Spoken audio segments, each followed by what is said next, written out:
Nabangga ng isang dump truck at isang van sa Maguindanao, si Ma'am Alegre, naka-alerto 24. Nagkabanggaan po yung truck sa tao. Ay, nabangga po ng tao yung truck. Ay, yung nabangga po yung truck. Nakabangga po yung driver ng truck. Ng tao. Eh, di mo. Hindi po pala, dalawang truck lang ang nagkabangga, wala pong kasamang tao. Gumagamit? Oo. Hindi ako tumitigil gumamit. Gumagamit ako araw-araw. Pagising ko hanggang matulog ako, kahit tumatay ako, gumagamit ako. Sinabi mo hindi ka daw pwedeng huliin dahil anong dahilan? Bakit?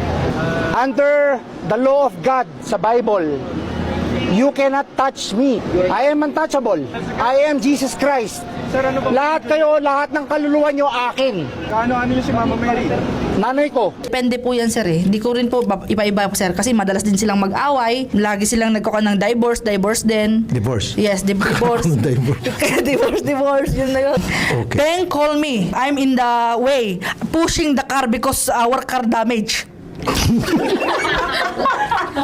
Mga kababayan ko, hindi po ako narito. You can say in English kasi para maintindihan din ni ano.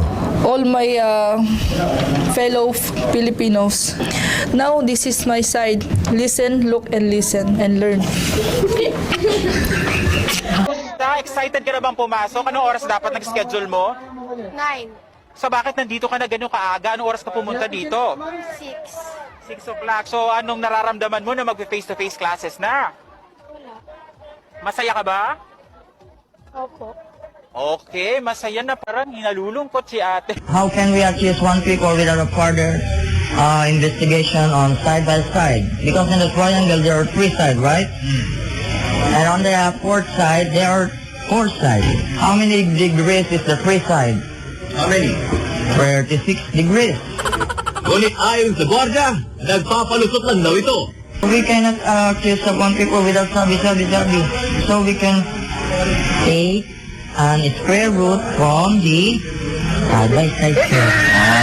Dinala ng mga pulis, gumagamit ang suspect ng ipinagbabawal na gamot at maaaring naapektuhan na ang kanyang utak. Drugs. Yes, of course. I buy from the mercury drugs.